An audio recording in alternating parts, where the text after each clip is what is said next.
ગુજરાત હવામાન વિભાગની આગાહી મુજબ વરસાદ શરૂ, ભારે ઉકળાટ બાદ જામ્યો વરસાદી માહોલ। વીજળીના કડાકા અને ભારે પવન સાથે વરસાદ ખાબક્યો। બનાસકાંઠા સહિત પાટણ સિદ્ધપુરમાં વરસાદી માહોલ જોવા મળ્યો।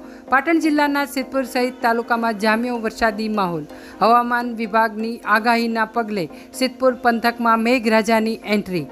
બપોર બાદ એકાએક સાંજે વાતાવરણમાં આવ્યો પલટો।